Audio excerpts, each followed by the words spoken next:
Olá, estudante. Tudo bem? Eu sou Eliane, sua professora de Geografia. Essa é a nossa aula de número 30 para o 7º ano do ensino fundamental. Regionalizando o Brasil, vamos falar da região sul, ok? As regiões brasileiras e o destaque da região sul. O nome já indica, está onde? No sul do Brasil. Tem os estados, os 3 estados aqui, se torna fisicamente, né, a região de menor tamanho, mas nós vamos ver que, literalmente, tamanho não é documento. O pessoal costuma brincar isso comigo, às vezes assim, né? E a região sul, ela é um exemplo bem tranquilo disso. Por quê? É uma região que tem uma importância econômica, cultural, para o Brasil, imenso a importância cultural, econômica, social. E nós vamos ver isso. É interessante, porque é a região brasileira que está abaixo do Trópico de Capricórnio. Ele passa mais ou menos aqui no sul de São Paulo, e essa região está abaixo do Trópico de Capricórnio. Clima predominante, clima subtropical. Ok? Já está na chamada zona temperada, porque está fora dos trópicos. Então, o clima é o quê?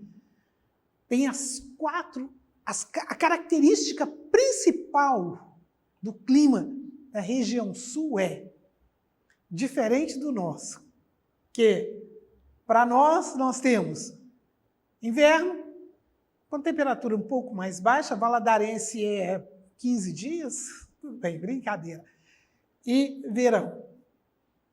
Mas no sul nós temos primavera, verão, outono, inverno. As 4 estações do ano bem definidas. Com as suas características. Em alguns pontos, chega a nevar. Então, é uma região que tem paisagens um pouco diferenciadas, né? A sua floresta, que foi quase totalmente devastada, é a floresta de araucária, é o pinheiro brasileiro, chamado assim, foi tremendamente devastado. Para quê? Para dar lugar à ocupação. Através desse mapa, nós podemos perceber, né, a densidade demográfica da região sul. Nós percebemos que é uma região bastante povoada. Tem áreas com menos habitantes, mas toda a região sul é bastante povoada. E aí, vou lembrar você, quando nós estudamos sobre o Centro-Oeste, muitos produtores rurais daqui do sul partiram para a região do Centro-Oeste em busca de quê? Terras mais baratas, novas oportunidades. Por quê? Porque aqui já estava saturado. Aqui já estava muito caro. Lembra que nós falamos sobre isso? Mais uma prova sobre esta realidade. E aí nós vamos estudar um pouquinho e ver esta composição. A densidade demográfica do Brasil por região. Então observe aqui, olha, no norte, 4,6 habitantes por quilômetro quadrado. É fácil de explicar. Por que, Eliane? Só tem 4 pessoas. Não esqueça, boa parte dessa região predomina o quê? A floresta amazônica. No Nordeste, 36,8 habitantes por quilômetro quadrado. No Sudeste, quase 100 pessoas por quilômetro quadrado. Em toda a região? Não, mas tem lugares que a aglomeração é muito intensa.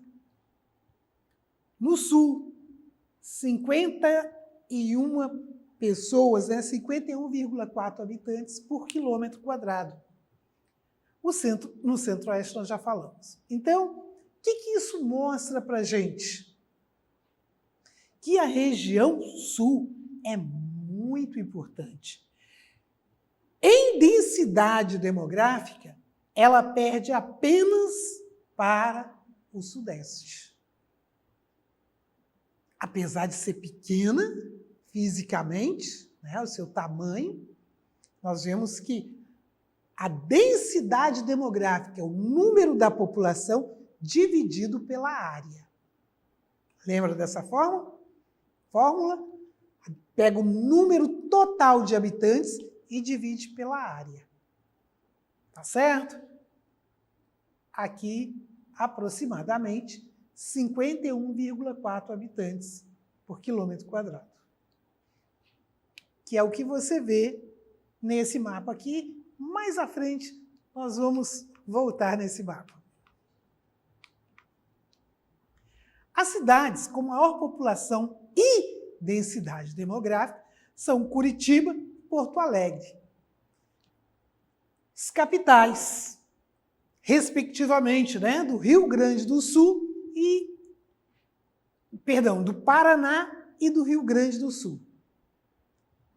Curitiba, capital do Paraná, Porto Alegre, do Rio Grande do Sul.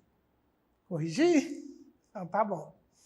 E a cidade de Joinville tem a população e PIB, Produto Interno Bruto, PIB, é a riqueza que o lugar produz. Olha que interessante. Joinville tem população e PIB maiores do que a capital do estado, que é Florianópolis. Certo? Nós percebemos que, quando nós falamos aqui Curitiba e Porto Alegre, são as capitais e as maiores cidades. Cidades com maior população e densidade demográfica. Já, olha aqui, em Santa Catarina, a cidade de Joinville tem população e PIB maiores do que a capital do estado. Qual é a capital do estado? Florianópolis.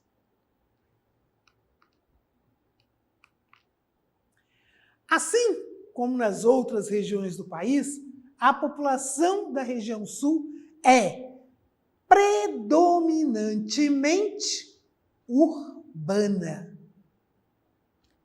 Gente, hoje o Brasil, tá, no total da sua população, aproximadamente 80% da população brasileira mora nas cidades.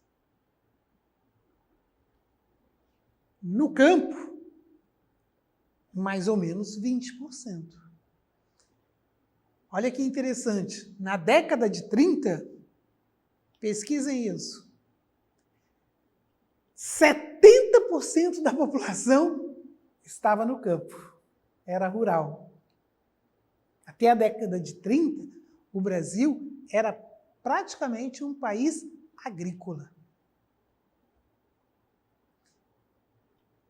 Da década de 30 para cá, o processo se inverteu e está ganhando de virada agora, né? E agora 80% estão nas cidades. A participação da população da região sul na população total do Brasil tem diminuído. fácil. Lembra que nós falamos que muitos do sul foram e ainda estão indo para a região sudeste? É o que está falando aqui. Ok? Entre as justificativas para essa queda, né, no percentual, pode ser apontada a mudança de grande número de habitantes do sul para outras regiões do país, mas principalmente para o centro-oeste. Ok? Alguém pensou que era só do Nordeste que vinham para o Sudeste? Não. Migração ocorre dentro de todo o território nacional.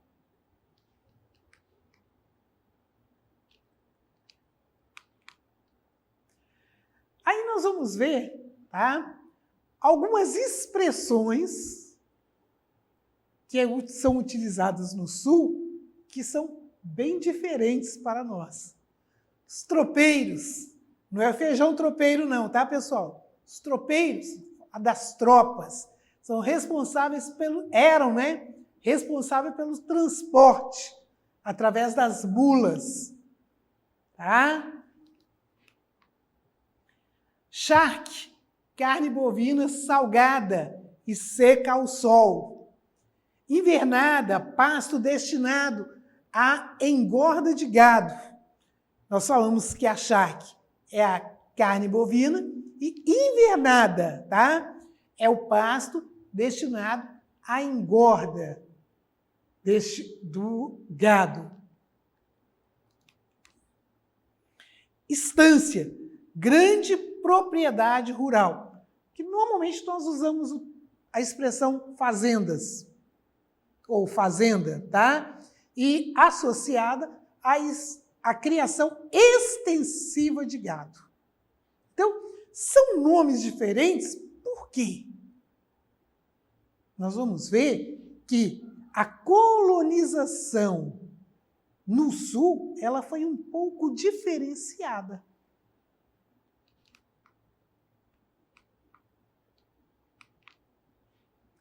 Em menor quantidade que italianos e alemães, imigrantes poloneses, ucranianos se estabeleceram no final do século XIX e início do século XX. Então, é muito comum, tá, você ouvir assim, no Sul só tem brancos, descendentes de europeus. É uma expressão, eu diria o seguinte, um tanto equivocada. Por quê? Porque nós vamos ver que também temos a presença de negros lá, não tanto quanto as demais regiões. Por quê? Porque o Nordeste e o Sudeste, os negros foram trazidos para trabalhar nas lavouras e nas minas. Certo? Isso nós vimos na história, de fato aconteceu. No Sul, quem foi para o Sul foi o imigrante que veio diferente do negro, porque o negro ele foi trazido à força. O imigrante, ele veio buscar uma oportunidade. Algo que nós podemos comparar hoje com o brasileiro, que faz o processo inverso, né? Que vai para a Europa em busca de oportunidade, vai para os Estados Unidos. Então, o Sul, quem foi para o Sul, tá? Já foi com uma visão diferenciada. E ele foi com o intuito dele trabalhar na terra, dele produzir e ele crescer. Diferente do Sudeste, do Nordeste, aonde o colonizador chegou aqui, ele não queria pegar no pesado. Aí ele trouxe o índio para trabalhar. Ok? Os japoneses também marcaram presença no norte do Paraná. Então, nós podemos dizer o seguinte, não foi só europeu, foram europeus e asiáticos. Mas também nós vamos ver que tem negros no Sul, porque o Sul também é Brasil. Embora pouco mencionados, no meio dos meios de comunicação, há mais de 100 grupos com população remanescente de quilombos no sul do país. Então, existem, tá, populações lá no sul, sociedades, grupos remanescentes de quilombos, que fugiam das outras regiões e iam para a região sul. E aqui, mais uma vez, o mapa. Lembra que eu falei que a gente ia voltar? Olhem bem, mais de 280 habitantes por quilômetro quadrado. Eliane, você falou que aí tem 51,4. É a densidade demográfica de toda a região, tá? Mas nós não podemos esquecer que a distribuição da população não é homogênea, igual. Tem lugares onde elas se concentram e tem lugares mais vazios. Por isso que é importante ler a legenda para entender o mapa. Não decorar números, mas entender o que ele está mostrando para a gente. No Brasil, segundo o censo de 88, os estados de menor população negra são Paraná e Santa Catarina, no sul do Brasil. Por quê? Foi o que eu falei para vocês. Eles não receberam os negros que foram trazidos para trabalhar nas lavouras como escravos, porque o próprio imigrante já chegou para trabalhar nas terras que estavam sendo prometidas a eles e que eles tiveram que pagar caro. Vocês já estudaram sobre isso na história, ok? Enquanto que no Sudeste e no Nordeste, muitos negros foram trazidos, tá certo? Colonizado principalmente por imigrantes europeus, tinha, na época, apenas importância estratégica, como a rota do Charque, rio-grandense, ponto de apoio para a navegação portuguesa, e era tida com descaso pelo governo. Na época da colonização, o Sul, a região Sul, não tinha a importância que ela tem hoje para o Brasil. Ok? Atualmente, a região Sul é a segunda região brasileira com maior número de habitantes de outras nacionalidades. E a primeira em número de estrangeiros naturalizados. Ah, você achou que só brasileiro queria se naturalizar nos Estados Unidos? Não, tem pessoas de outros países vindo se naturalizar aqui. Tá? Ou seja, que obtiveram a nacionalidade brasileira. A população da região Sul é composta de um número expressivo de descendentes de imigrantes europeus e um menor percentual de indígenas e afrodescendentes. Isso é fácil de perceber, certo? Aqui nós temos a fonte, onde nós buscamos o conteúdo dessa aula. E gostar de estudar é mais importante que ser inteligente. Entrar e estudar na plataforma SMED-GV é muito importante para você, estudante. Acesse a nossa plataforma e estude. Para isso, é muito fácil. Aponte a câmera do seu celular para a imagem que aparece no canto da tela. Entre também nas nossas redes sociais e se inscreva no nosso canal do YouTube, SMED-GV. Tchau, tchau. Até a próxima.